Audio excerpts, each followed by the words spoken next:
the more you know there is to get into. So, definitely get a crack for it too.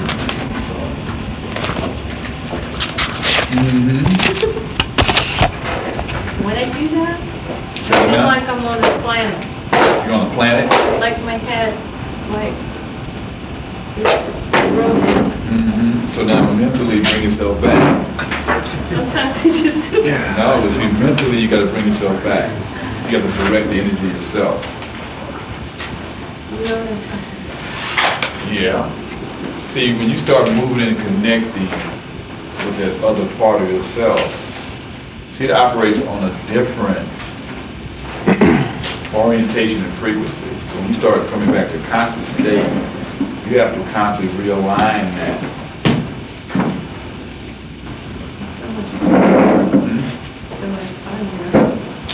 Well, yeah, but you're not. You're not directed at will. So the Memphite Theology, 139. What I want to do is probably read over the material in the book first, and then I have some handouts where we can go into different aspects of it, and the rest will unfold. History says Memphite theology is the basis of all important doctrines of Greek philosophy. I'm really not going to be focusing on the aspect of Memphite theology relative to Greek philosophy. We're going to be looking at the Memphite theology. Not only are we going to look at the Memphite theology itself, we're also going to be looking at the Memphite theology is actually a part of a whole series of stories of mythology on Genesis. And so we're going to kind of go over with that whole myth and portrayal is relative to various spiritual sites within Kemet. And we'll see how much we can get to that. Probably for the next 2 sessions, we'll deal with the Memphite theology. This will bring us, in a sense, to a close when we talk about the rest of the session.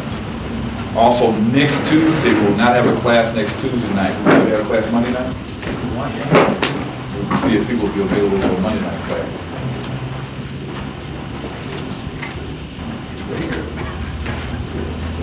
13 handouts. So will people be available for a class on Monday night, or do we need to just postpone next Tuesday and just come the following Tuesday? Monday or Wednesday? No. So that would be either next Monday, or we can just postpone next Tuesday and just continue on the following Tuesday. That'll be, we'll do that. So there will not be a class next Tuesday. That would require commitment I had months ago. In fact, we got any flyers on that, Brother Orr? Yes, it did. Hand those out. I can come out there for Tuesday. So we come Monday or? No, we'll be the following Tuesday. Right. All right, Memphite theology. The Memphite theology is an inscription on a stone now kept in the British Museum. It contains the theological, cosmological, and philosophical views of the Egyptians. It has already been referred to in its prior, it was dated 700 BC and bears the name of an Egyptian pharaoh who stated that he had copied an inscription of his ancestors. This statement is verified by language and typical arrangement of the text, therefore assigns the original date of the Memphite theology to a very early period of Egyptian history, the time when the first dynasties had made their new capital at Memphis, the city of the god Ptah, between 4000 and 3500 BC. Of course, it refers to Intellectual Adventures of Man by Frankfurt, which is this book. You can get these books by ordering them at the Bodhi tree. Otherwise, it's very difficult to actually find them just sitting around in bookstores. But you can't order them. His other accompanying book is Kingship and the Gods. That one has been ordered Right, by Henry Frankfurt. from the same place where You get it from the Bodhi tree. Right. Bodhi tree? Bodhi tree? You ever been to the Bodhi tree? No, that's Got to go. via Victor or via, B. Like Bodhi, like Okay. the tree Buddha set up under for enlightenment. Right, that's out on Melrose off of La Cienega, 2 blocks west of La Cienega on Melrose, around the corner. They're on. Oh, you're gonna have fun. Like books. Oh, you're gonna have a lot of fun. There's 2 stores, both of them beautiful first. Used bookstore. I had a more fun than I did at the other one. Kind of different. It's different. They're different. That's the one that's on the black side is more fun. If you're into metaphysics and esoteric stuff, you're a poetry, you're gonna, you know.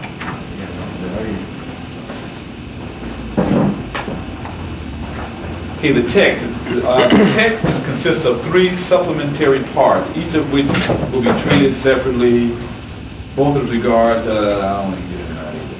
Let's get into the actual text itself. So he says, part 1 presents the gods of chaos. Part 2 presents the gods of order and arrangement in creation. And part 3 presents the primate of the gods, or the god of gods, through whose logos creation was accomplished. So remember we started talking about the nature geometrized, which means that the pattern, everything has pattern. You will see a reoccurring theme as we talk about the various creation stories. Basically, Memphite theology is a creation story. It's a whole, it's one within a series of creation stories that really starts at Heliopolis, then goes to where? Well, I'll get there. The book, this is a book called Sacred Science by Swalla de Luca. Basically what this book gets into is the pharaonic science, or the science of the pharaoh. And again, pharaoh represents the king, and the king represents the crowned human. It means that the purpose of incarnation or existence is to become divine, or divine-like, and to go through the necessary changes to evolve oneself where they become illuminated or divine, wearing the crown. The crown is worn on the head, where is the cerebral cortex. The cerebral cortex is the part of the brain where the higher senses are located, the higher reasoning powers. Or the lower brain is where your ancient brain is. Your crown, so then the actual crown really represents that person who has become illumined or achieved a state of immortal consciousness, as opposed to it being some physical person that just goes around telling people what to do, and that's the leader. The true leader is one who is united with spiritual consciousness and thusly is reflecting the divine will of the universe. And then he becomes a representation of that divine will on earth. But in actuality, he is an example of the potential of every individual who has the capacity to achieve that state. And again, so this book gets into tremendous detail. Again, I'm going to give us probably an introductory view because there's a lot more here than we can go through tonight, and that even I started to uncover relative to Memphite theology. Who's the author? This is Swalla de Lubick. Lubick is Lubicz. And basically what Swalla de Lubick spent 18 years studying the Temple of Luxor. And he went through every inch. He took a crew, a team of people. I think he had an architect, he had a mathematician, he had an artist. And basically what they did is they went through the Temple of Luxor and they mapped every inch of the Temple of Luxor and started to uncover how it was laid out. And they discovered that the Temple of Luxor was actually, the structure itself was a replication of the philosophical concept of creation. And that to understand the temple, you had to understand how everything related to everything else. Because there was images on one wall that were related to the images on the opposite wall. Where if you just tried to read the story on the one wall and then understand its relationship to the other walls, you would misinterpret what it was talking about. The way the bricks were laid out on the floor were certain designs. There were also messages. The dimensions of the various chambers in relationship to each chamber to the other had a message. Had the measurements talked about the relationship between cosmic forces. It talked about, and you can overlay the skeletal structure of a human being in the temple to show you that what is the real temple? The real temple is us. We're the temple. And that the holy is holy. The holy is right. Where is the temple in here? The spirit. Right. That's what the message is. But anyway, here on page 187, it says that, that's where I need to go. Let's see. This is going to be a rough night tonight, y'all, because I started pulling up a lot of information. And so I just want to touch on it. I'm going to hand a lot out to you, and probably in the next 2 or 3 sessions, we're going to sift through this. Probably first level sift through it, because it brings out a lot of other things that you need to get into. But it talks about how, well, let me start, and then we'll come back. This will help us as we read Scarlet Legacy. It says, among the netters, there are 3 categories are to be distinguished. You have the metaphysical netters, such as Atum, Ra, Ptah. These are the vital principles. In terms of harmony, they represent harmonic summons. We're going to come back to that. But harmonic summons. Remember, we talked about everything in the universe operates off a harmonic relationship. Because harmony, it represents resonance or vibration. And everything in the universe is a vibratory rate. So harmony is the function of the universe, is operating off a sympathetic resonance. The whole universe is actually a harmonic whole. They say that human beings are the only entity that can operate in discordance or contrary to the harmonic laws. All other entities, be they lower or higher, operate under the guidance of divine law. Human beings are the only one, because we have reflective consciousness, that we have the ability to constantly disobey the laws of the universe, thusly create dissonance in relation to destruction. A lot of the things that we see in the universe that we seem to appear as being destructive are actually things in a transitory state, transforming from one condition to another. Because we look at the outer as opposed to the inner, we see it as being destruction as opposed to transformation. I have a question. Sure. So in the Christian Bible, it says that God gave man a free will to choose one way or the other. Mm-hmm. But with the Kemetans, they didn't have that choice. Sure. Man is the only one that has free will. But because of that, we're the only ones that can operate in discord or go against the harmonics or divine law. That was the statement. But basically, it seems as though the Kemetans were acting in accordance with divine law. Right. The whole civilization was designed in a harmonic relationship with divine law, or the operation of the law of the universe. Which really, if you get in, well, both of these, we get an intellectual adventure of man, and this book is a little bit more, he's not a metaphysician. So he's more into a philosophical perspective. So some of you have to watch how you say certain things. Some of his things, he doesn't really understand the deeper meaning of the thing. He gives great information. But he gives more information relative to the relationship of the mythology and the symbolism to the actual environment that the people are living in. Where in this book of Sacred Science, this is this is Albert Churchward, Signs and Symbols of Primordial Man. There's a whole section here on the top, which I wasn't able to get to. But in Sacred Science, this Lubick is actually a Hermeticist. He was heavily involved in the Hermetic doctrine and alchemy. And of course, people that don't understand what alchemy is actually is the process of transmutation. How do you transform one substance into a different substance? The true alchemical process being the transformation of a mortal into an immortal.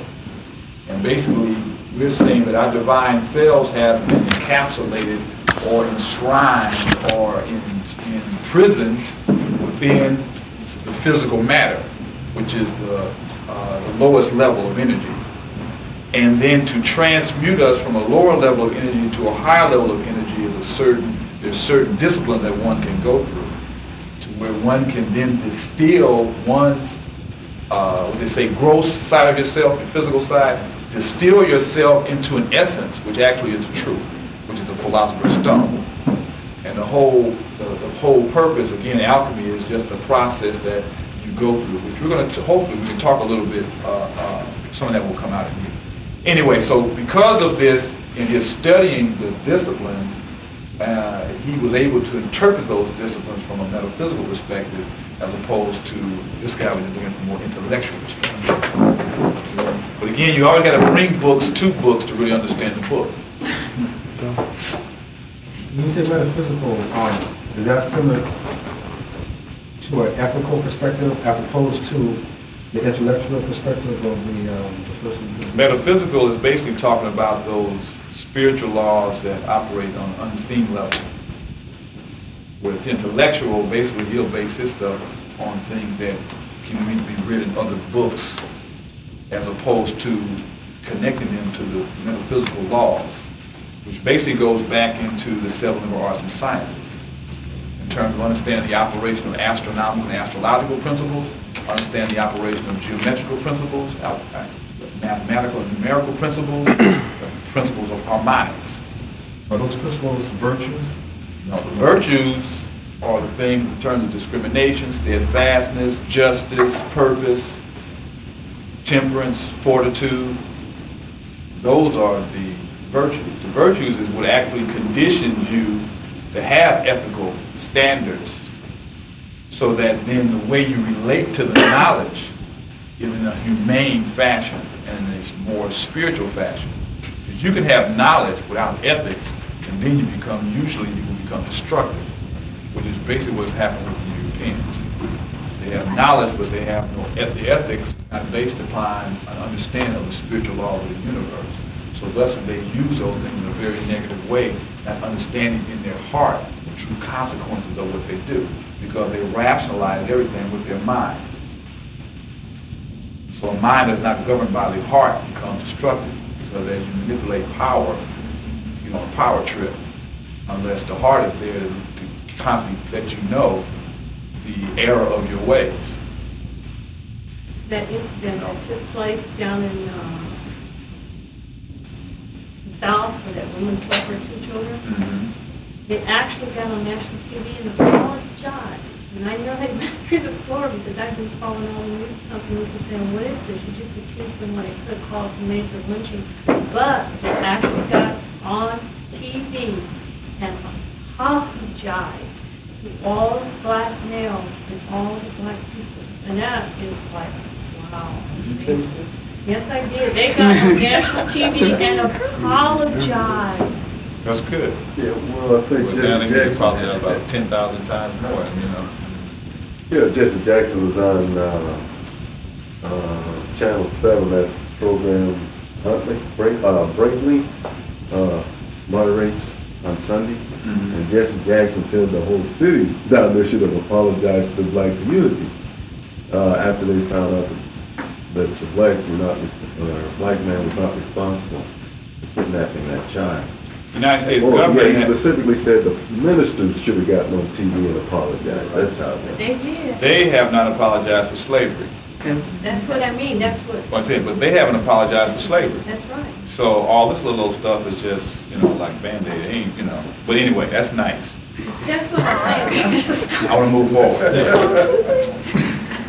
Well, it's almost like Malcolm said, you stick a knife in my back and you pull out a couple of inches and you think things supposed to be okay. I didn't say it was okay. I said, But I'm just saying, understand what I'm saying. I understand. See, people can use that saying, oh, things are getting better, when in actuality, I 10 understand. times the amount of destruction is going on. It's a lot of that stuff is diversion in terms of what's really going on. If you would pull the veil back and really see what's really going on, not only just here, but on a global basis, that's like nothing. But, anyway. Among the netters, 3 categories are to be distinguished.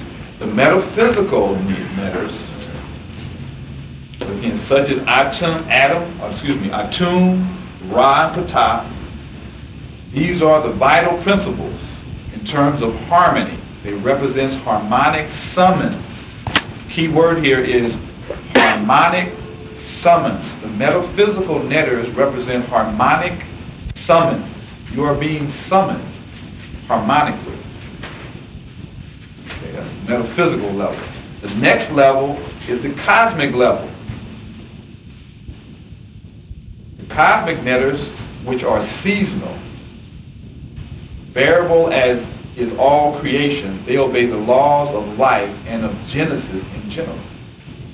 So there's a distinction now between the metaphysical level and the cosmic level. Typical among these are the ram-headed Amun Aries and the 5 netters attributed to the intercalary days. You know, it's 360 degrees in a circle, in a cycle, and then there were, because of the calendar structure, you know, it's basically 365.4 days. So there were 5 accounted for days. So they identified 5 netters: Osiris, Seth, Isis, Nephthys, and Horus, to represent the principles of those 5 days. Now, the cosmic netters depend directly on astronomical and astrological harmony. They are the harmonic reply to the summons. Let me see if I can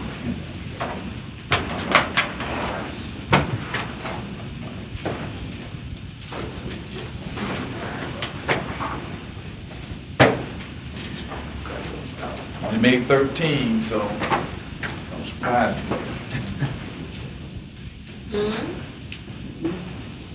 16. So some of the folks who I can catch later, y'all can share some light.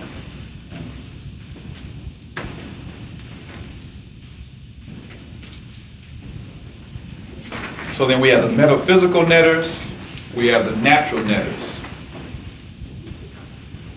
Oh, excuse me, the metaphysical, the cosmic. Now the cosmic, they depend upon astronomical and astrological harmony. Question.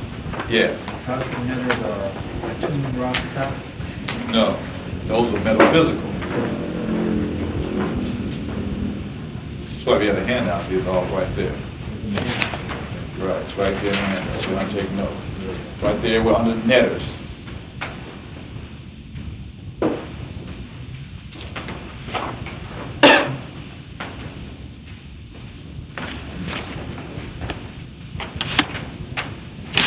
Are these gods, Issar and Ra and Nephi? No. Okay, just for that question, go up to the top paragraph. It says, these principles are ideas which preside over forms and functions were called netters in Pharaonic Egypt. It is unfortunate that Egyptology interprets these glyphs as meaning gods. There are no gods in existence. God is. Understand what he's saying? There are no gods in existence. God is. He?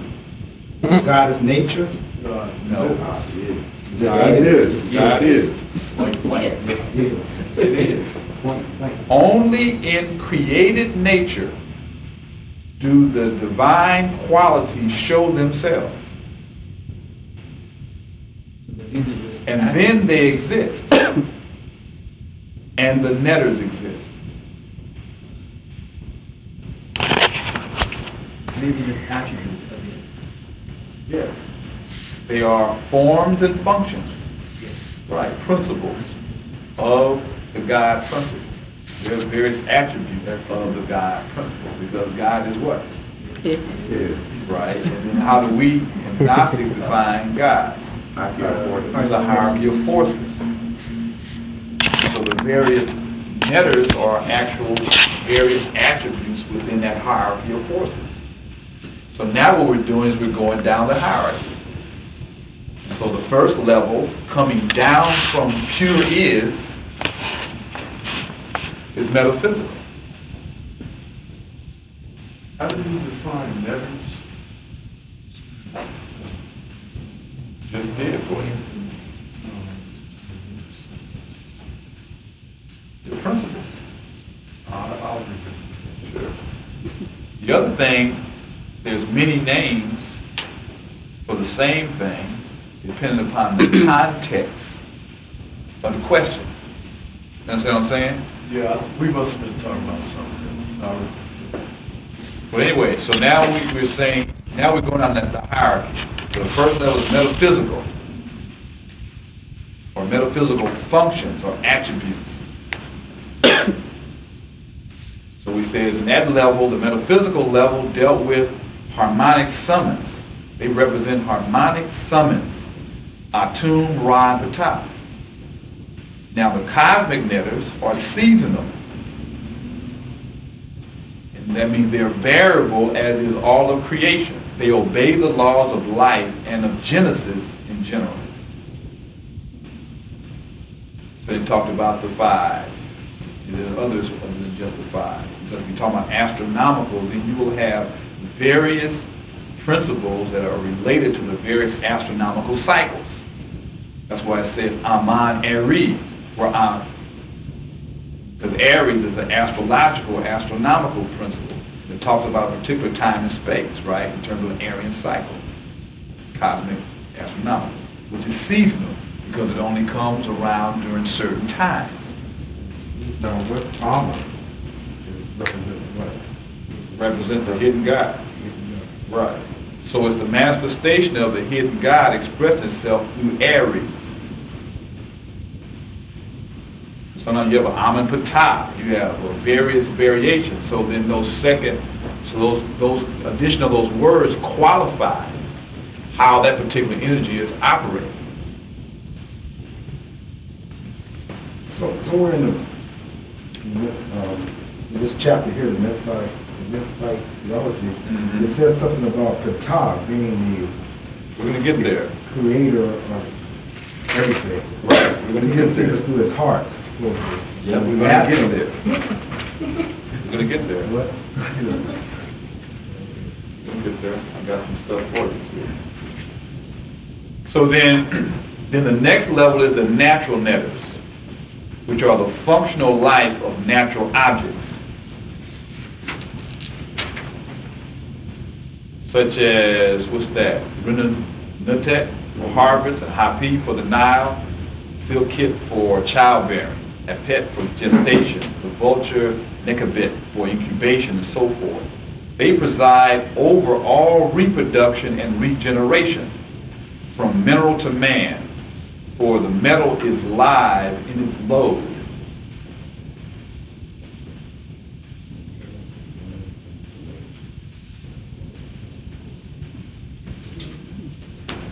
Everything is alive. The earth is alive. The earth is our organic entity. It's not, rocks and minerals are not just dead, inanimated things. Because everything in the universe is based upon energy and movement. And there is movement in all things. Thusly, all things are alive. Because all things can be affected by other energy fields. Right, I think I understand now. I was going to ask you about that. Right. Because of the vibratory. Right. It's harmony, right? Atoms Everything. all circulate. They represent everything in creation is a function of harmonic summons. If we don't have time, you read this material, what you're going to get into is the whole attribute that the physical world is based upon the invisible. So when you see something in a physical form, there is an energy pattern that has called that physical form into manifestation or into being. So that means a rock, a tree, a river, there's an energetic field that is guiding the form of that particular entity. So that's the metaphysical principle that is the harmonic summons. So that means that you have been harmonically summoned based upon the need of the environment and the quality of your energy. Everything is in relation. Yes. So will the physical body be the respondent? Or the No, it would be the natural. Okay.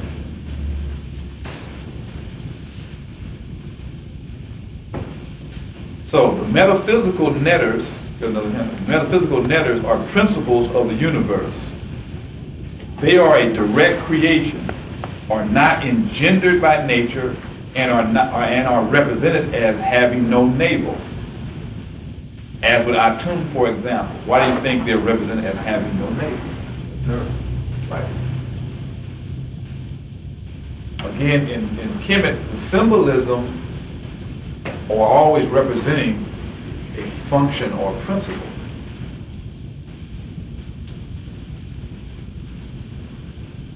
Another thing is when, in terms of human beings are articulating these ideas. That means that the idea to take form had to be a function of the experience of the human beings. Because if it's not an experience of the human beings, how can I communicate it to you if you haven't experienced it? You wouldn't be able to understand what I'm talking about. So then to communicate, we then articulate relative to symbols and ideas that are a function of our experience. So then if you want to understand what people mean, you have to understand their experience.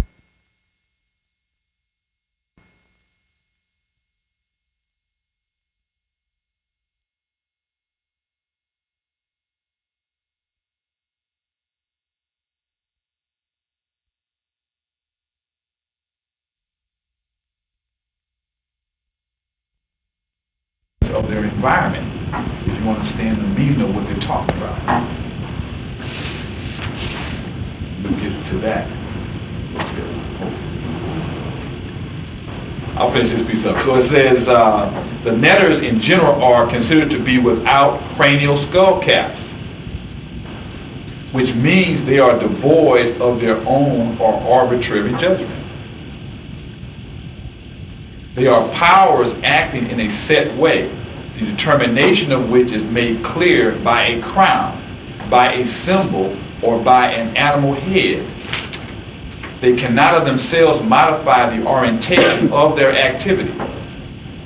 Same idea where they got angels from. In Christian, angelology and the whole hierarchy. Because angels they didn't have free will. Right. The principle does not act. The principle merely betokens the mode of action. It's not the principle that's acting. The principle is just reflecting the action, but it's not the action. What is the principle? The different netters. Watch, they give you some examples. Yet for ancient Egypt there exists a principle of principles, a netter of netters, netter-netteru, nameless, and truly the concept of a supreme deity, the one and only inconceivable oneness, sole singular cause. Actions pleasing to the netter of netters remain in a state of harmony with the divine order. Actions displeasing thereto go against the harmony. Evil consequences naturally result from such actions. Now, what did it talk about the nature of the soul? To be good. Right. And so what does the soul aspire to? Right. And what is it that feeds the soul? Wisdom, Virtue. So virtues actually put one in harmony with the nature of the universe, which means they put you in harmony with the one. So all those things that are going against the nature of the one are evil. Not in the devil, the horns concept. kind of states that in the first chapter of Holy Quran about the two paths. Holy book, so it's got to be talking about the revelatory information. The aim of the superior man or human, the desired goal is to enter consciously into that harmony. It says enter consciously into harmony. That's why man has the ability to choose, so he can then consciously enter into harmony. Though the one that is the greater is though when you don't have choice, it's no big thing if you do the right thing. It's only when you have choice and choose to do the right thing that you truly are in harmony with it.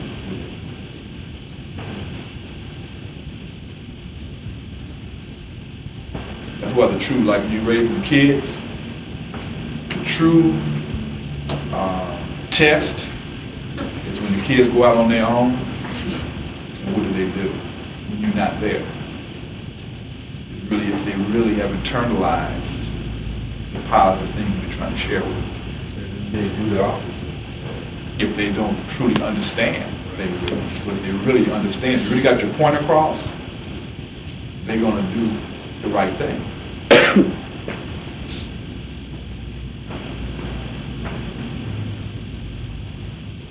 In no way is harmony a human endeavor. It is a supernatural state of being presiding over all vital phenomena. A state that prescribes and not one that obeys.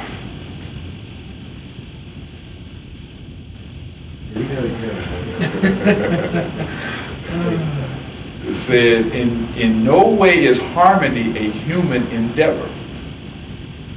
It is a supernatural state of being, presiding over all vital phenomena. A state that prescribes and not one that obeys.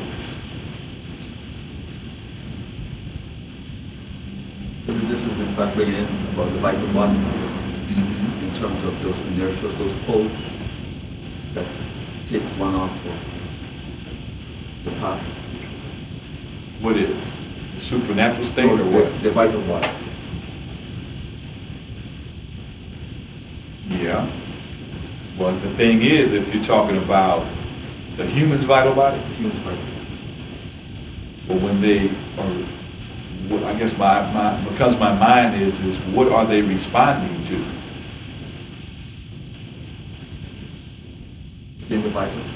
Well, I mean, And when you say it's taking them off, what then, how are they going off?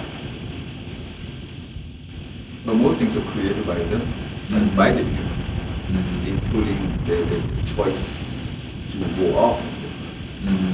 Because understanding the nature of the vital body, it is actually inertial and force in terms of its operation. So I was just trying to clarify when they say vital, presiding over the vital phenomena. For all vital phenomena. Was it vital in the sense of the human vital body or vital in general sense? Oh, vital in the general sense. The human has a vital body or energetic nature, and so does all things. Only the human has the capacity to respond contrary or I won't say contrary to. Because the thing is, how instinctually, on an instinctual level, when an animal or on that level, when they're in a situation which is energy, when they absorb energy, their natural instincts will guide them to move in harmony with the best route. A human being has the ability to pick up and know what the best route is. Because we've been conditioned to think in certain kind of ways, we will override our natural insight to be in harmony with the universe and go against it. You mean like intuition? Well, like intuition is your Or spiritual or inner knowing, is through the intuitive mind. was comparable to animals having instinct. Right. Right. So basically, it's raising your state of consciousness beyond the vital phenomenon of the physical phenomenon to a supernatural being, which I see that your higher self, and prescribing and not obeying, so you're not even looking at that with the higher will.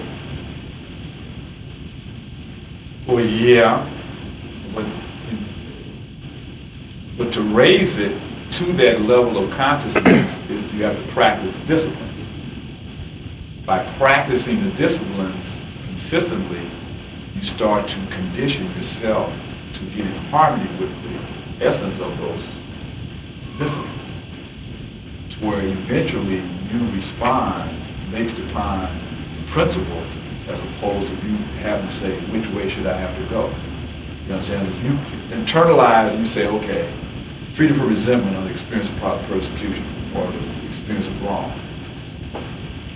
Over you working for years to try to achieve the ability to where you don't respond in a negative way, but a positive way, eventually you will master that to where any kind of energy that comes into you because you become so conditioned, you will automatically repolarize it and respond according to the principle. So that process of doing that then raises your level. So eventually you will become united with the principles. Once you become united with the principles, then you cease to operate on a mortal level because now you're united with the cosmic principle.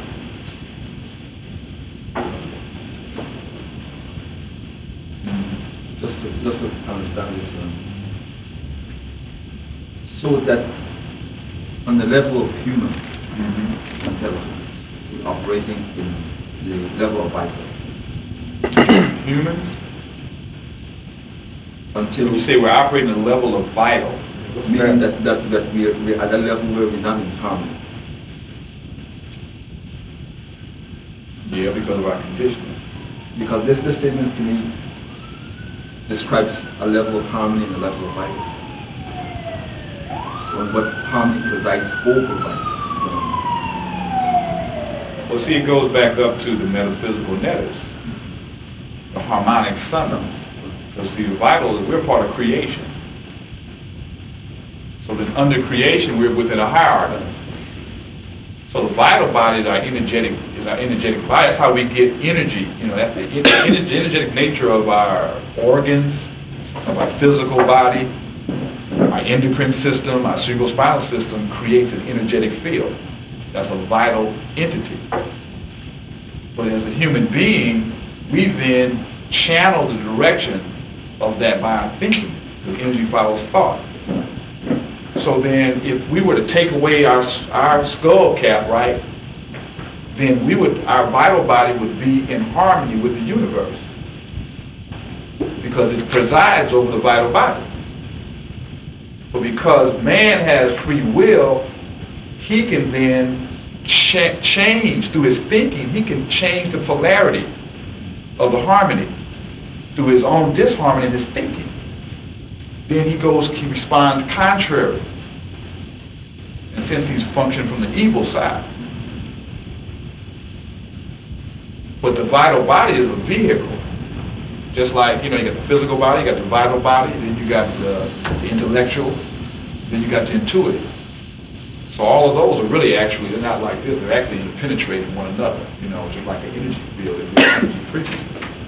So in that sense, the critical factor for human beings is the cerebral cortex.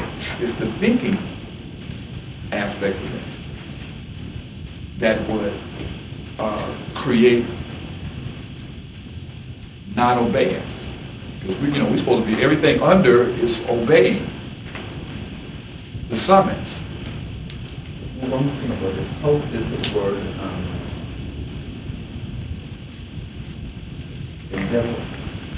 Endeavor? being described here?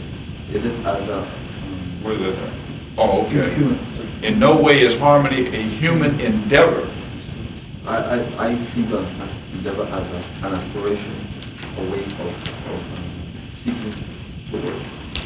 Yeah, you're endeavoring to do something. So it's like, yes, an effort. So they're saying that harmony is not human effort in a sense. No, what they're saying is that this harmony is metaphysical. See, the human condition means you still are subject to all these variations. And it's saying the harmony transcends that. If humans were to be destroyed, the planet was to blow up, harmony would still exist. So it's not a human endeavor. And what is in salvation, what is the sonum bonum? Right, but relative to the human condition, what does it say? Talk about that. It's moving from the level of a what to a what? Right, from a mortal to an immortal. The human state is the mortal state. So you want to move beyond the mortal state and start functioning off the immortal state. Because the ultimate goal is eventually to transcend the physical plane, to transcend the human condition.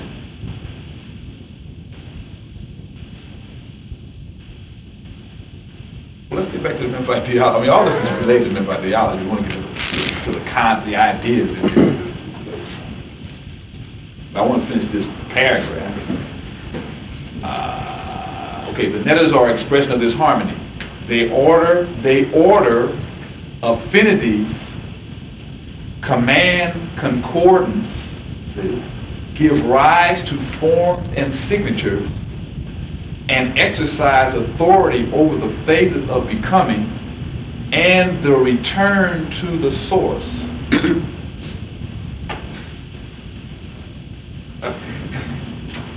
They manifest life. So it says the netters are an expression of this harmony. They order affinities, command concordances, give rise to forms and signatures, and exercise authority over the phases of becoming and of the return to the source. Furthermore, the philosophy of the netter's character is transmitted by legends, which vary with every man, center, or temple. This is what I was trying to lead up to. This must be so because the same mode of action or principle changes aspect according to the milieu where it obtains, or the environment in which it operates. The aspect changes because it's relative to a time-space pattern. The action of fire is different upon fire, for instance, than it is upon water, or air, or solid bodies. But it's still fire. This leads me to the point I was trying to move to, which is this point here. The mysteries of Heliopolis, Memphis, and Thebes. Because when we talk about Memphite theology, people think about, well, this is the creation story. It's a creation story. But Memphite theology is not the creation story. It is a part within a total drama that's related to the situation of the temple structures within Kemet. You have to look at Kemet as a whole, the whole body, right? The whole upper and lower Kemet is a story. It's a reflection of Genesis. And each of the different spiritual centers is a different aspect of the journey from the metaphysical plane down through the cosmic to the natural and back up through the cosmic to the metaphysical.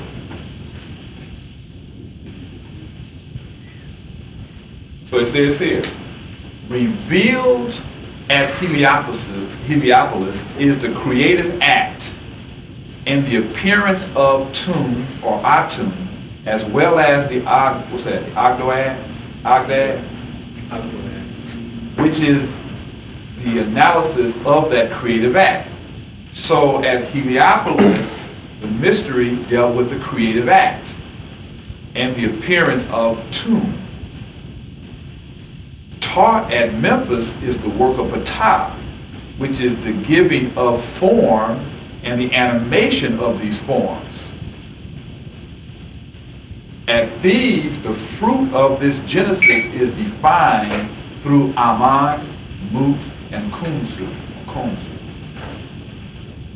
At Hermopolis, the milieu of generation is found described through Tahuti or Thoth, connecting the three mysteries. So each of those temples and the relationship between each one was related to a whole. people will come in and just look at one spot and then try to interpret the significance of that one location as it was a singular thing. As opposed to, you had to see, just like we talk about the Temple of Luxor, you had to understand the relationship of each building, each wall, the ceiling, the room, to each other, to understand the meaning of the whole story. Which means probably in dynastic time, you have to understand the message of each pharaoh relative to the whole genesis of pharaohs to understand the significance of what the story was talking about during that particular dynastic time. Which we haven't even got to yet. I haven't got to. I mean, these are just, we have a body of knowledge that is yet to be uncovered that is like the University of Berkeley or whatever. I mean, there's that many subjects that need to be researched and developed with students that are studying this thing to uncover these truths that are yet to be even revealed yet. It's going to be generations of work. And we ain't even, we just starting to even get into this. And most of us are not getting into the metaphysics of it. We're still just dealing with the historical point that a pyramid was there physical. But they don't understand the metaphysical principle. And then the pyramids relate to the whole cosmos and relation to the whole globe in terms of how it's situated in the story that it's telling. Because they were constantly, when I say they, the Kemetic or Pharaonic sages were constantly tying us back to the metaphysical reality. Because that was the whole point. That was the whole point of us being incarnated is to return back to the source, but consciously.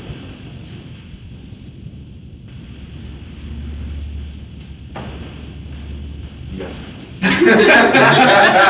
You can feel what I was.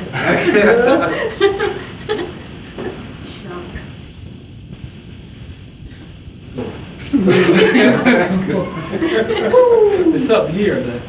It just right here follows. It says, the teaching of these centers constitutes a whole that cannot be segmented. Yet through the universality of their respective mysteries, the myth of each temple retains an aspect of the total. Which means the universal is always present in the part, which goes back to magic. But that's only if you understand the unseen as opposed to the seen. You have to look for the universal aspect. The universal aspect is always present.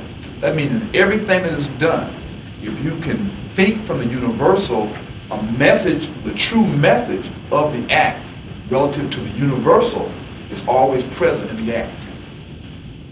If you look at it from that perspective, from that reference point. Yes.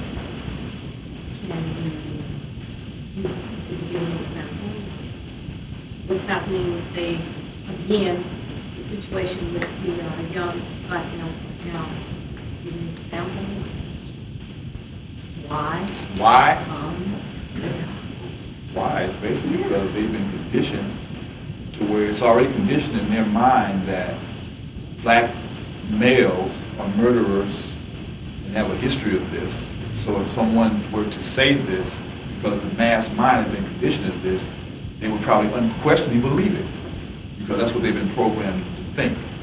So then when the situation, the most logical thing in their mind, probably not even really thinking that much about it, because they've just been programmed to do it, is to run that story. But now for it to come up not being true, and for them to have to deal with public apology for it, now what it does is sets up a point of doubt in the public mind. That now there is a possibility that it may not be true when somebody say that. There is that possibility. Cause. Well, we're in a cycle now. We're going on a cycle now. First of all, the cycle that the Europeans are creating is based upon what? Is it based upon the universal, or is it based upon the temporal or the temporary? So, what I'm getting at, I'm to look at this from the universal thing. You got to go back up. You got to go back from the natural, right? The natural is what? It's the functional life of natural objects. So the functional life of we're natural objects. We're being conditioned, right, to think a certain way.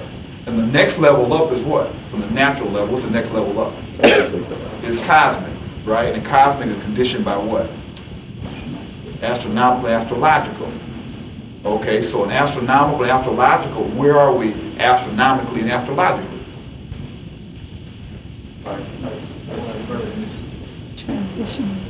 Right. What, So- right. Where are we? So what is happening is just happening. It's just happening. I mean, Nothing just happens, because if you go beyond the astronomical and astrological, what's beyond that? Metaphysical. Right. It's a harmonic summons. Okay. So then if you say astronomically, we're at the doorway between the death of the Piscean age, what's the key word for Pisces? I believe, blind faith. And what's the key word for Aquarius? I know. So now if you just follow that scenario based upon what you said, what question came up? When she said that, what did people do? They believed it based upon what? Blind faith. And so then retraction now sets up, wait a minute, we didn't really know. So cosmically, the theme that's coming out cosmically is in harmony with the metaphysical reality that's reflecting itself through an astronomical, astrological into the natural. See, that's- But now, if you didn't understand that, of course, you'd read it like, whatever. I I understand. I'm trying to say, I myself Mhm. also was trying to get to a point because I still have that so-called more feminine woman, like when I hear it, I still get that jerk, I still get that pain, I still get that hurt. It's Yeah. kind of hard for me to go, oh, okay, that's part of the universe, let's just move it on. Mhm. It's still That's that okay. feeling there, very strong, anger, when I hear these things. Yeah. You don't walk on water yet.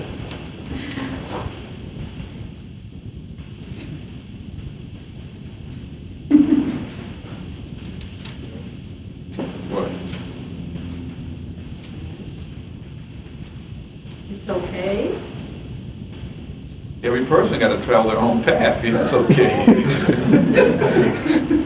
But okay relative to what? See, it goes back to your reference point. What is it relative to? What are you judging it? What's your standard of judgment? Are you saying it's okay that I feel this? Sure, it's okay that you feel this. Now, what does it make you do? So then, now anger, is anger a virtue or is that is a vice? Sometimes. No. So that's why I say relative to what? See, you're getting angry. What do you see? Remember we talked about the vital, and you're responding to some energy, but now your mind is conditioning you to relate to it a certain kind of way. Now we're talking about the whole purpose is for you to eventually to unite with the principle. The principle, if the principle is a virtuous principle, if you understand what time it is, then you also understand that things that are going on in the natural world are a reflection of a greater cause. It's not to say that you don't recognize and you don't feel. Then you say you got angry, so what does that make you do? That makes you get mad? That dissipates energy?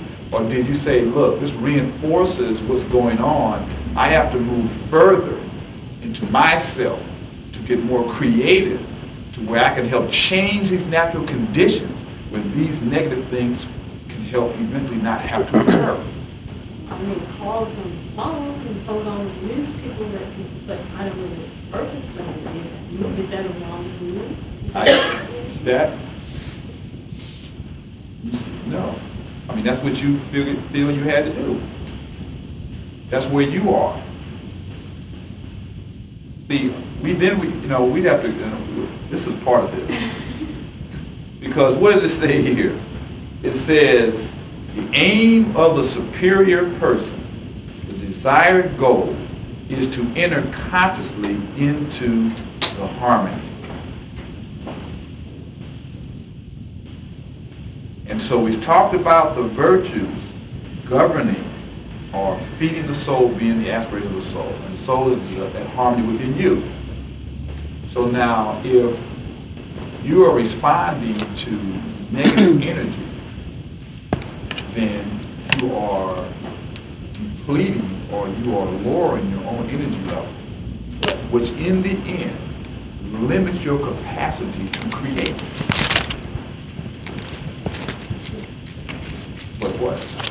But it's okay. But it's okay. By wanting to repair it at a higher level, not get angry and doing something violent, but doing something like talking to these people or writing to these people or acknowledging, taking myself to a higher level and not using the anger to reach out. That still keeping me down there with them or respond to that energy that way. If it makes you become reactionary. The issue is, are you moving strategically or are you reacting? See, one to strategically move means that you're looking at a long-range program toward an end. And so you're systematically moving toward that end. A reaction is that things happen along the way that then you react to. That may not be in the best interest of the achievement of the ultimate goal. Although there Wasn't a lot of people on that level with me because right after that call, everyone apologized. Are we not moving somebody? We all kind of getting really soft or something? Because that particular That's what I'm moment, saying. everyone It's okay. started apologizing. Me and a lot of other people that were on that same wavelength. That's good. That's good. That's good. I mean, all that's, it's good. But again, what is your reference point? See? What is your, and that's fine, but you need to understand what I'm saying. Because relative to, now, what are those people, sometimes people can apologize to you to rationalize them really not doing what needs to be done to change the conditions. Because if they were really sorry, then they would dedicate their life to changing the conditions that's causing this. Like the Pope. See, like the Pope? No. Better. Oh, yeah. All that. What I'm saying is, see, it's relative. It's relatively. And so, see, I'm not concentrating on them saying sorry so much as I am noticing that somewhere in that somebody, all of us had a thought, a unity at once somewhere. A group of us somewhere had a unity because we all sent out that, when are you going to say you're sorry? I mean, I don't care to the fact. It shows me that somewhere in that universe we're all starting to sync and we're sending out messages, because at the same time I noticed I got on the phone, I'm sure at that time that vibration went out and everybody else did, a few hundred of us had the same thought. that's good. So That's good. I say this. It's okay. People, each person has to do what they see they have to do relative to where you are. That's why I said, what is your reference point? Get to that thought to make them really wake up, and that's my reference. To get them to really wake up, we have to wake up. And so then when you say really wake up, what does that really mean? In terms of, I'm here, my purpose here is to expose people to the knowledge and information. Because through one, just the exposure. Yes. It was like that right there, kind of set up a trap. Yeah, she was saying she got this consciousness that she got angry. So then the question becomes, what motivates people to move back into harmony, per se? And if she didn't get angry, then maybe she wouldn't have put out that call to move back to harmony, even to get something as small as a step as to have them apologize. Right. And the trap becomes, if we're looking at this information, I guess, from whatever reference point, and saying, okay, I have these virtues, and I don't have, I got this forbearance thing, and I'm not going to get angry, or I'm not going to get whatever, I'm not going to have resentment. Then it could cause you to be inactive. No. And not cause No. a call back to harmony. No. You wouldn't. because you also have to, that's only a part of it. The first virtue is what? Discrimination. Right, knowing the real from the unreal. Okay. Right, the temporary from the universal.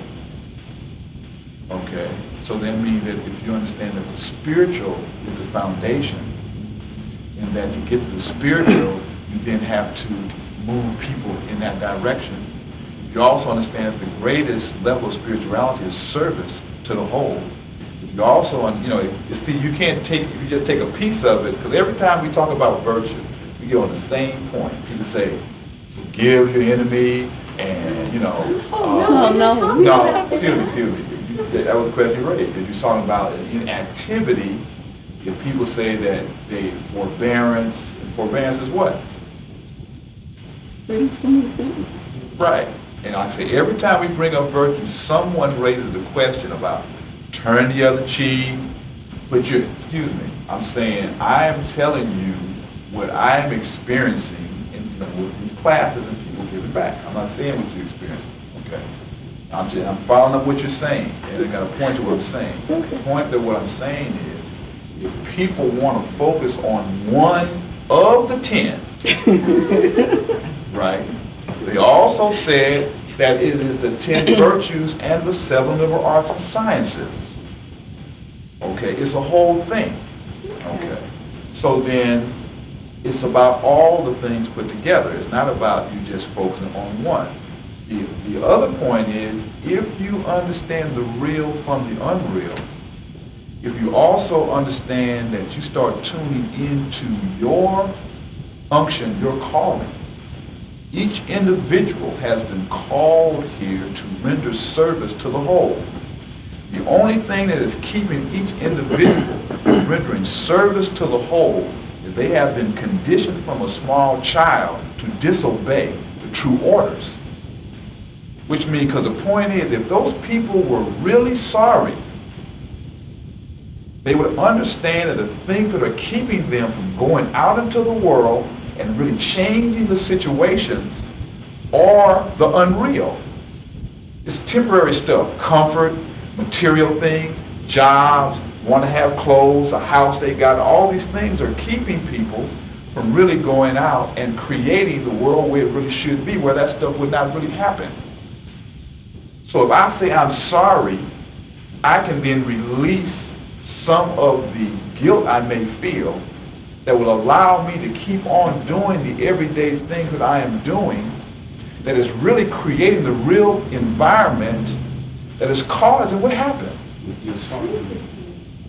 And so I'm saying the anger is not anger that should be motivating you. If anger is motivating you, then means you are still ignorant, because the conditions are 24/7. So thusly, you should not have to wait for some so-called atrocity to happen that's physical atrocity, because atrocities are happening 24/7. People are dying right now. Somebody's getting beat right now. Somebody's getting murdered. Somebody's getting raped. The planet is being polluted. You understand what I'm saying? Right now. So that means that we should be moving the same way that when you saw that, you should be moving like that 24/7. If you are really sorry. That's what I'm saying is relative.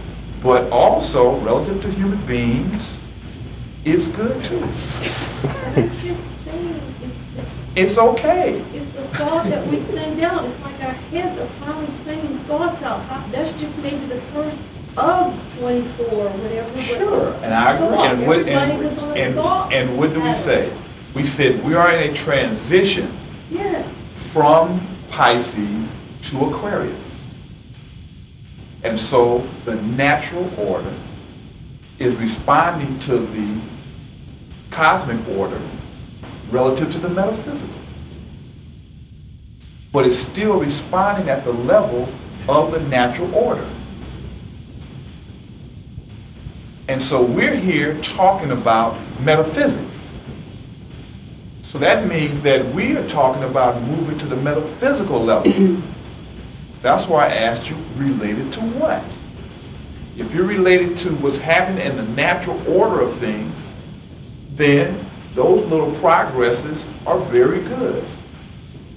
If you're talking relative to the metaphysical thing, it may not mean a whole lot of nothing. But at the same time, that, and understand what I'm saying, this is a metaphysical conversation.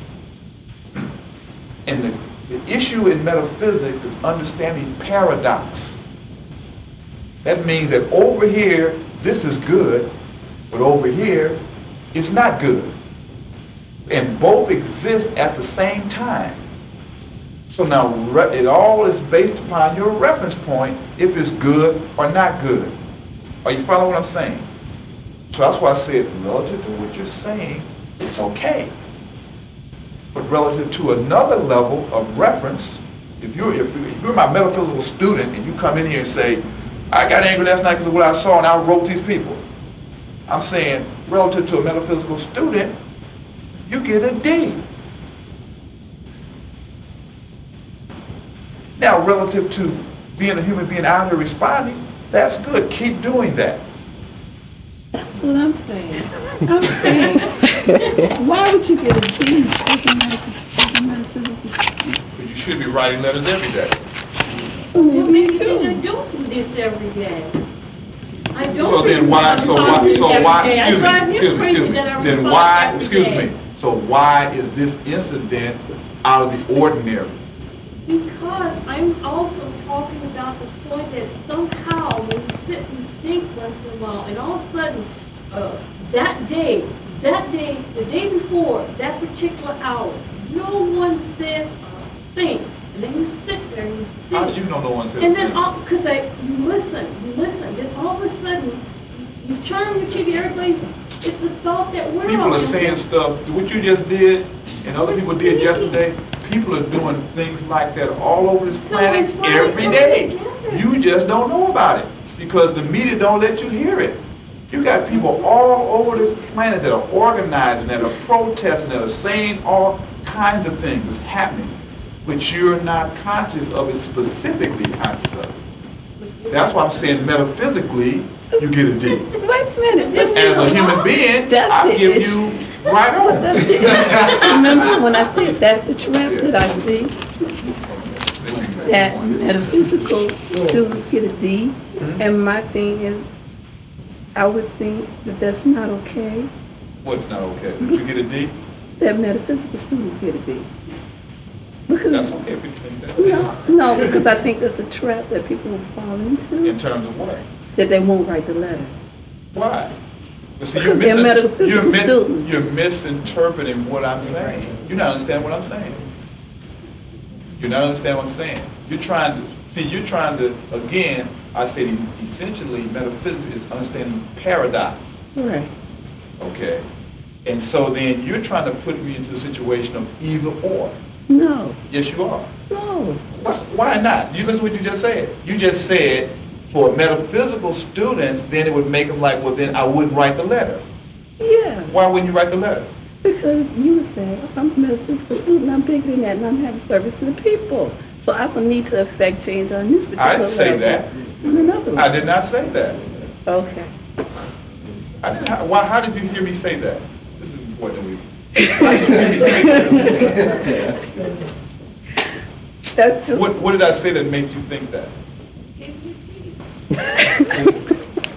But what did I say? But I qualified what I said. No, what did I say that qualified that? I said, as a metaphysical student, how would you get an A? And I said it. In the same conversation that you responded to me saying what you said. How would you get an A as a man? for being in service every day to the Right. people. So I told you, people every day trying to do something. Every day I'm out there. Every day. So why was that unusual? Because at that particular point, when he said it, it's like if you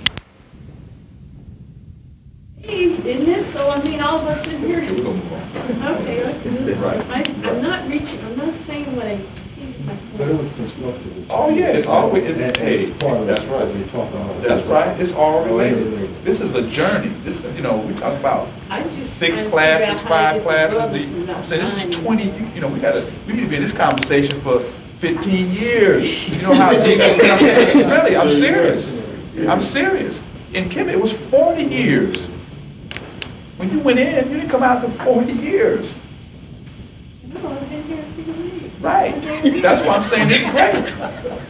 But at the same time, I'm saying the conversation has to be protracted if we're going to bring about real change. And that's what I'm saying in terms of bringing about real change. Yeah. I mean, let's move it from this incident, right? My experience has been looking at people who propose to have knowledge or say that they have knowledge, right? And look at them not do anything. They don't have real knowledge. Well, you already figured that out. Who have? You have? Yeah. And so what's your point? That I see that that's a trap that where their mind lets them rationalize that it's okay not to really be in service of the people and to pretend that they have knowledge that they really don't. Well, that's always true. That's why a lot of information wasn't given out, just being given out generally. That's why a certain individual, you had to prove yourself before you got certain kinds of information because of that. Because people will get certain type of knowledge and go out and then Manipulate. they'll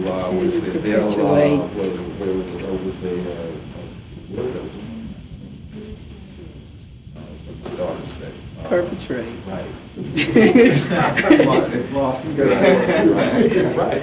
That's why they didn't give it out. Because then people dilute the knowledge, and so people say, well, I already know that. You know, I took a class from so-and-so, and I read that book. I know that, so, you know, I think I know it. You don't know nothing.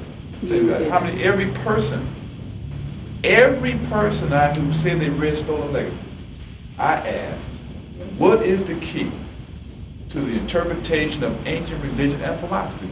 Everyone, not one knew what it was. I asked some people who was teaching Stolen Legacy, and they were saying, I didn't know that. So that's showing that they are missing the point. That's the only statement in the whole book where he says this is the key. Yeah.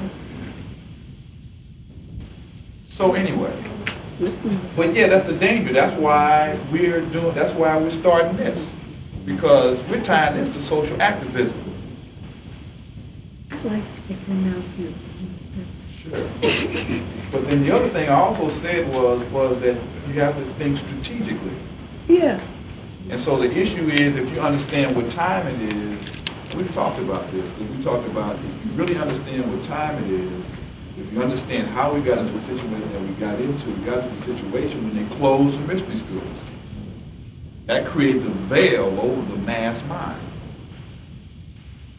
So then, what logically does that tell you? To get out of it, we have to reopen the mystery schools. To reopen mystery schools, you got to have teachers who can teach it. Well, then you said, I remember you saying something about the Catholic Church too, as far as the mystery schools, when you close.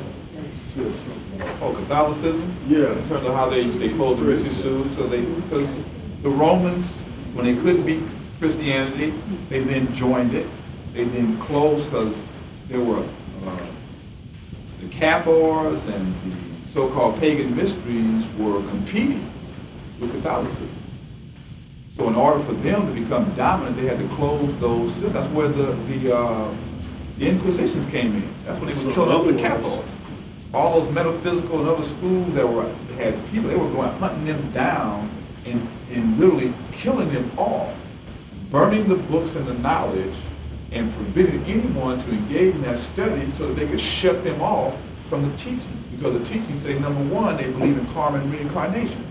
If I believe in karma and reincarnation, that means I can't go out here and perpetuate these wars, killing people, and think that, Pope can bless me, put some water on me, and it's okay. Because I understand that baptism is a purification process, which means I have to go through the disciplines and the stuff myself.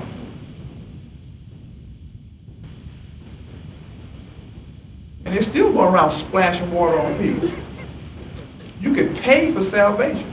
right? You can pay, you're gonna die on your deathbed, you pay them a certain amount of money to go to heaven, to get blessed. What's it called? Purgatory? Or it's after the die, that's the transition state. But what I'm saying is, when you talk about Catholicism, it was a political and economic, it's a power thing. So the brothers in Kemet, politically, they were conquered or dominated, but culturally, Mostly, we retreated into the interior of Africa. right. When the Europeans came down and started taking over the Mediterranean, we retreated into the interior. So that's when you go over to the Dogon and down in the Ifa and to other the traditional religions, the people are still practicing, those that are still, what I want to say, insulated from the Western kingdom now and corrupted a lot of things going on there. But there's still those that are there, that are still into the tradition. Then you go into the, say, Hindu and various places, there's still people there that you can find. But, it's few and far between because of this whole onslaught of Western civilization. But anyway, but I mean, it's related. But I mean, okay, I'm gonna keep quiet.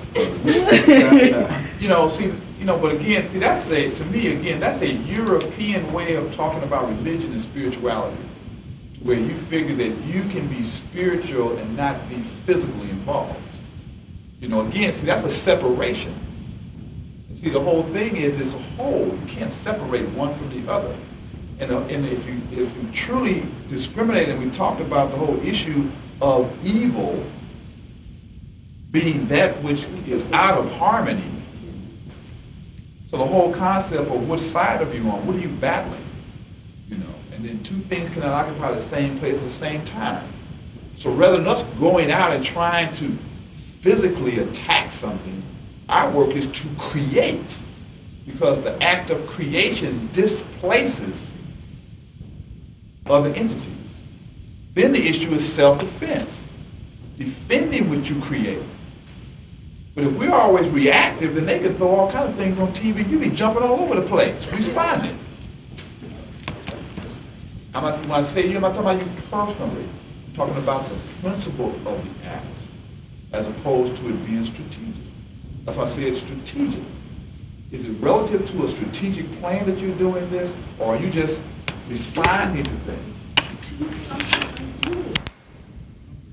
Also understand and interpret myth and various legends, because if you study myth, there's always various comments of 3 daughters and 3 sons and 2s and 1s, and they always really relate to certain cosmic principles functioning. And it also has a section in there on Memphite theology, where it gives also the diagrams, but also Fire that comes out of it. Great Lakes region. So, in one aspect. right, that's the, it's lower. That's a natural. Right. Right. So what it appears is that once they migrated towards the north, they created these knowings based on the interior. Because the top is higher. Olympus is on a higher ground than the upper. So it seems like these various norms, we said earlier, were pieces of a whole puzzle, of the whole part of creation. So I just Okay. One thing you have to remember is that nature geometrizes, which means it creates off of patterns, they're universal patterns. That's why when we're dealing with the whole issue of the mystic and the mythical, same pattern that the universe goes through, the initiate goes through the same process. Which also says, what I was sitting around thinking, okay, first let's deal with the scenario, because you're going to actually see that this scenario is a scenario of creation. And so any form of creation is going to reflect the same scenario. Because, well, so the concept is you had the noon, waters of none, the primeval waters, which represents primeval substance. Really, in one sense, we get into number. Number is probably the best way for you to really understand it. Because as we were talking, the whole concept of zero, right, or nothing, or the void. In the beginning, noon represents the formlessness, boundlessness. It's the order of chaos. Chaos means that there is just no order, or there is no physical order. You can't see order.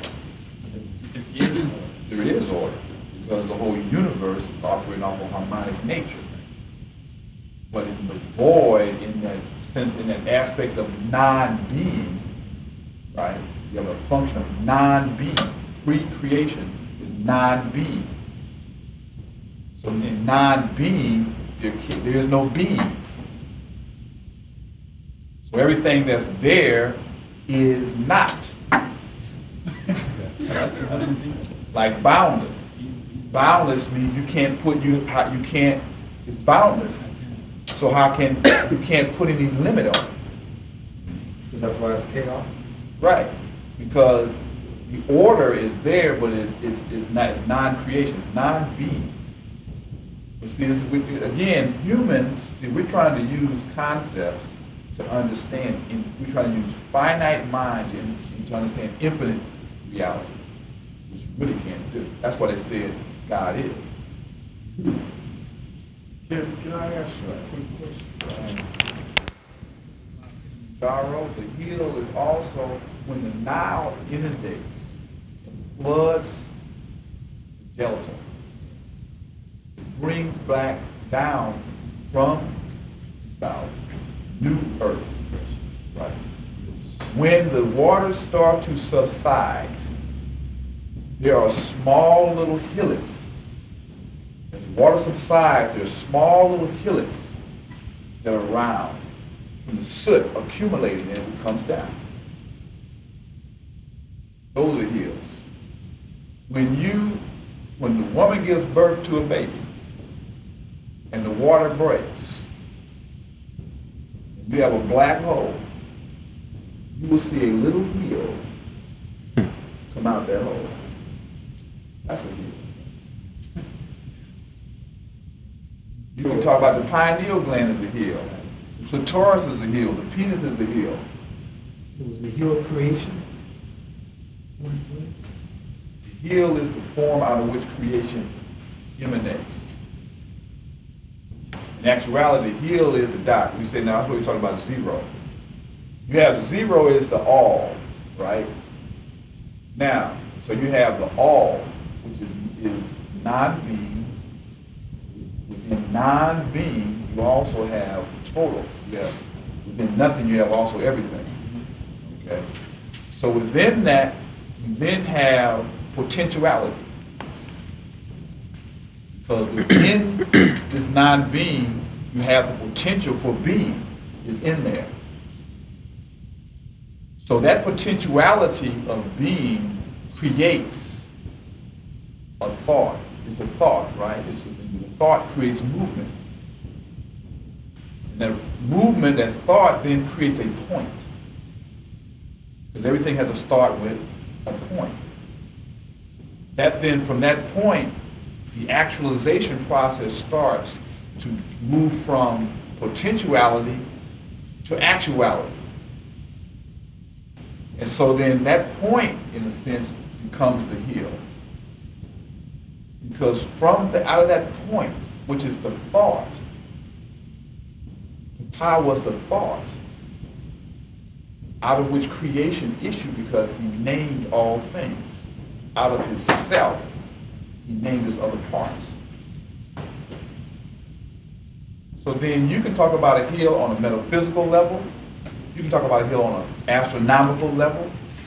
You can talk about a heel on a natural level. Because another sense, if you see the rising of the sun every day, when you first see the sun rise, you're just going to see the top of the sun. And it'll look like a hill that's rising up out of the horizon. And if you're on the coast, the horizon is going to be the sea. And so it'll appear that the sun is rising out of the waters.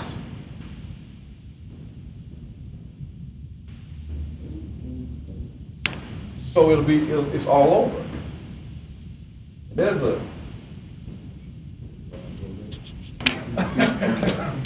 but the idea is to think about, that's what we need the idea was, we had talked about, got a circle, which is none, infinite, void. Then you have the potentiality, which becomes the thought of what the potentiality can become. So then partakes of the quality of the top to start creation to happen. So in one sense, Ptah is still not in the physical world. Ptah is the thought within the void, within the waters. Ptah is not out of the waters. Ptah is still in the waters. For creation to be, creation has to come out of the waters. So the thought, Ptah created the substance, the hill upon which Atum and created the other gods, which are principles of creation. Because it says the netters are of creation, which become the principles out of which the many things are formed. So in one sense, Ptah is the one. But see, you have two aspects of the one. You have an absolute one, which is still in the noon, which is representative of the unity of the all. Then you have the one, which is like Atum, which is the one that becomes manifested. And then out of the one, then you get the two, then you get the three, the four, and so on and so on. But that one is relative because it's separated out. Where Ptah is still a part of, but it's the thought. It's like the reflection of the one. We get into this metaphysical class here.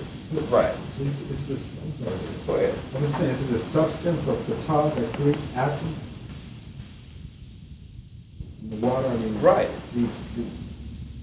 Actuality, Ptah is the thought of the potentiality in noon that then creates the substance. Because Ptah is a potter, fashions the form. Foundation.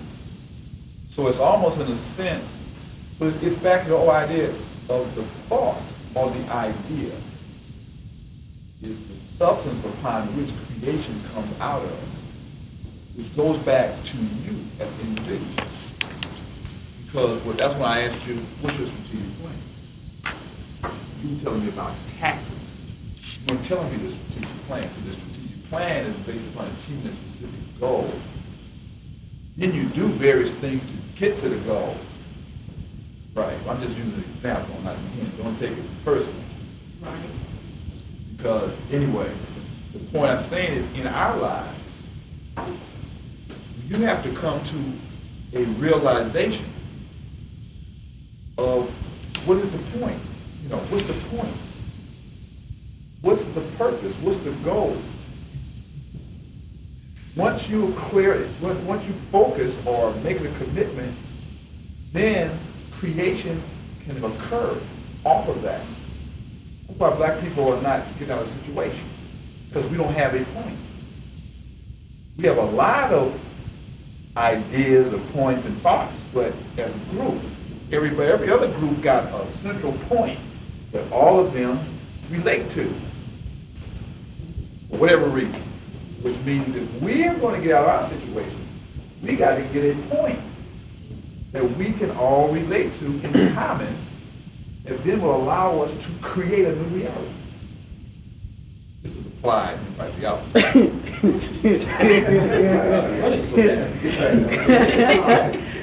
Now back, there's another. He gets into, if I pass down, huh?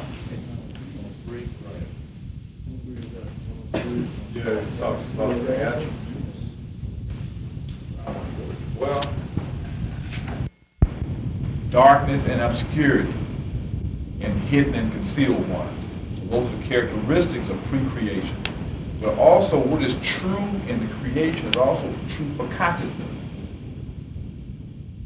Which if you look at a young child's mind, operates on the same thing. You're limitable and boundless. Kids in their mind can go to limitable places. They become limited by us putting these things on their consciousness. Darkness and obscurity. In their mind, a lot of things are obscure to them because they just don't know yet. Their mind hasn't formed.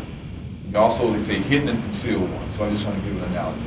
In part 2, the gods of order and arrangement are represented as follows. The same first pair of pre-creation gods are together present. Ptah, the primeval hill, who is the thought and word of all the gods, together with Atum, who rides upon Ptah. Atum, or Adam, having absorbed the thought and creative power of Ptah, then proceeds with the work of creation. He names 4 pairs of parts of his own body, which become gods, and in this way 8 gods are created, who together with himself become 9 gods in one family or godhead called the Enad. Then talks about how to relate to matter. And if we go to the piece on the netters, this piece here, it has the netters on the front, page 192. In Stolen Legacy, he just talks about Memphite theology. But to understand Memphite theology, you have to really understand the 4 mystery stories that's related to Heliopolis, Thebes, Memphis, and Hermopolis. Each one of them are talking about a function coming down from the metaphysical to the cosmic to the natural order of things. And so the different names for the deities actually reflect the principles that operate at that level. But those principles then transform themselves to another form at another level. So it's the same principles but operating at a different level of consciousness. So it says the gods were present in the noon in a pre-formed state, in a state of chaos. Then at the metaphysical level, they manifested themselves as Atum, think as Tum, as Atum, as Tum, as Atum, and what was the other one? So I have to go back and look here. It says, if you go to on page 188, at the Heliopolian mystery, the names are somewhat different.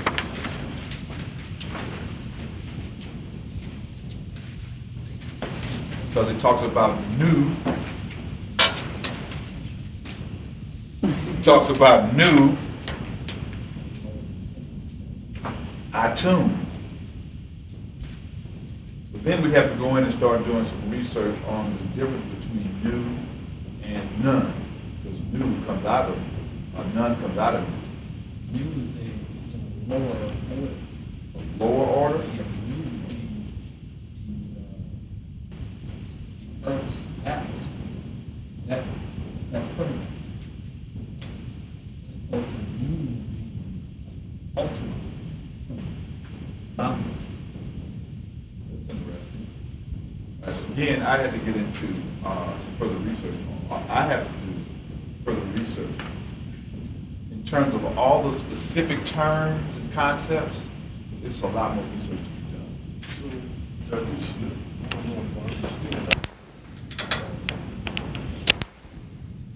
Moving from a state of non-being or zero to really a state of fulfillment, which in one sense would be a 9, which also is a 10. 0 is 9, that's 10 digits, which takes you back to 1, which is unity. So all of these things are basically raising a lot more questions in your mind on the specifics. mutual years to get the specifics. But the essential point is that out of the great potentiality of the universe, or the new, you had potentiality or possibility.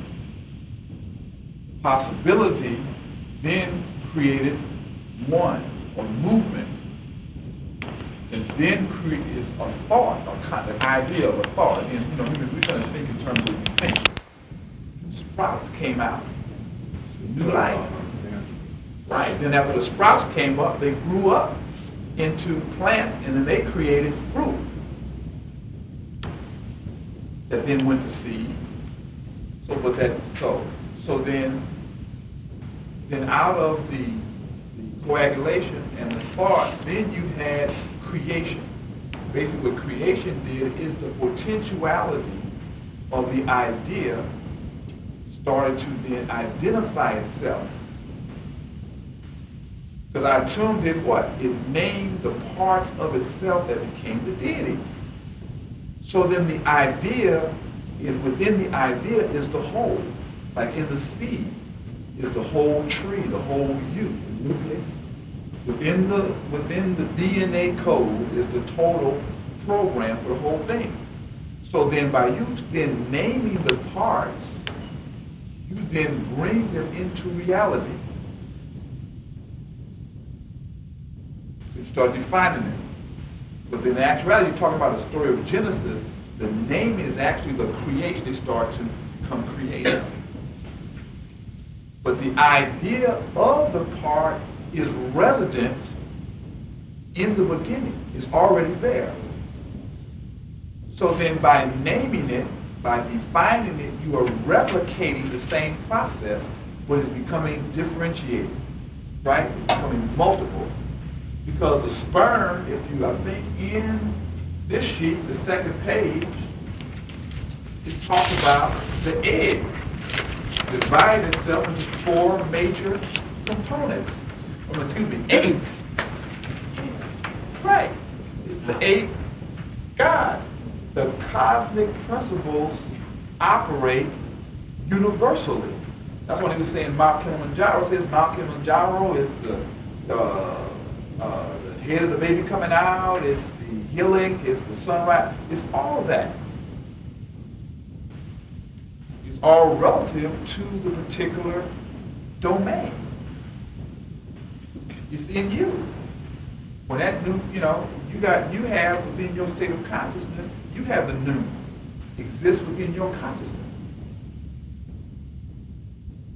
So then the issue is identifying your point.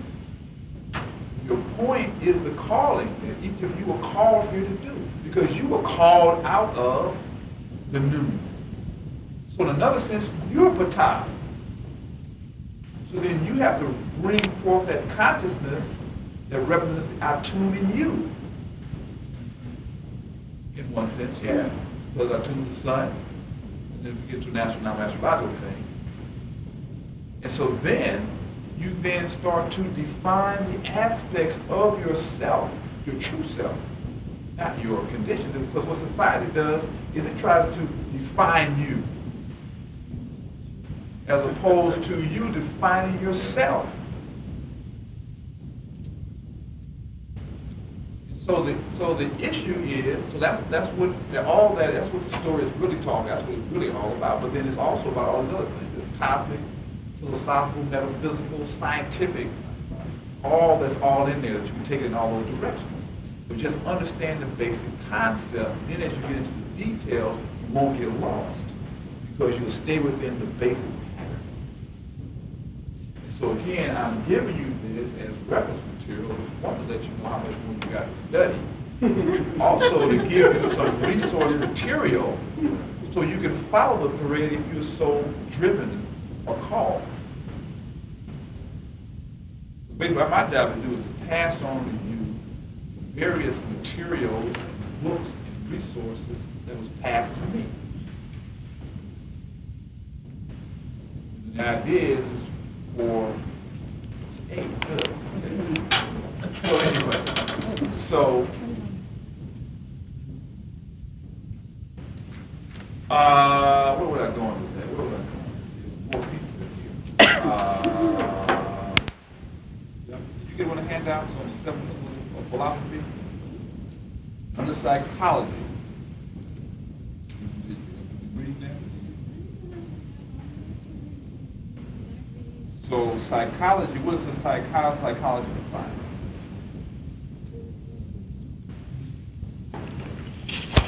Science of the soul, right? And how did, what does it say?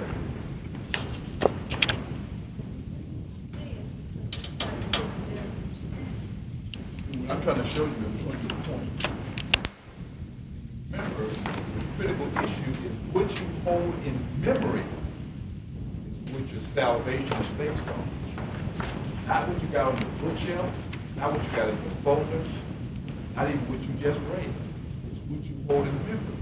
Because if you hold it in memory, as we're going through these conversations and keywords pop up, your mind will go and pull that information in and it will answer your question for you.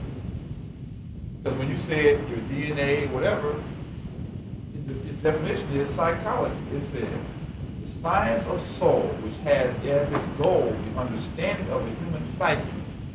It is the soul which knows and remembers.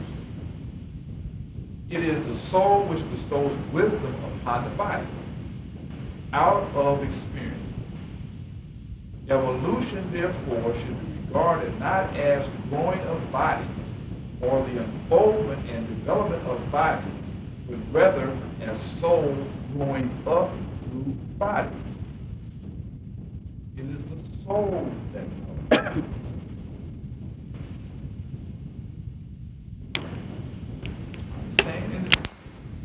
Our personality. That's what makes life fun. And so I mean, and so don't take anything personal. So like I said, this is a laboratory. And so, you know, I'm trying to be me. But I want people to just, you know, it's okay, you know. And then you come back for more. Right. But there is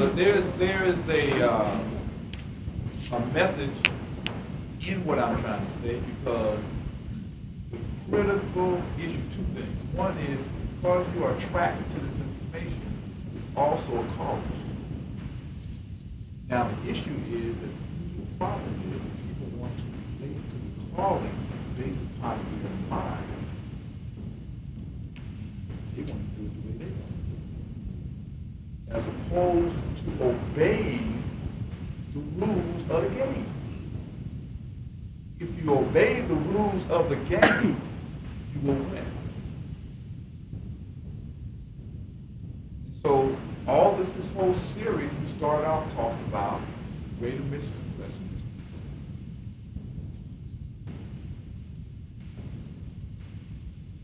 And again, it's not personal.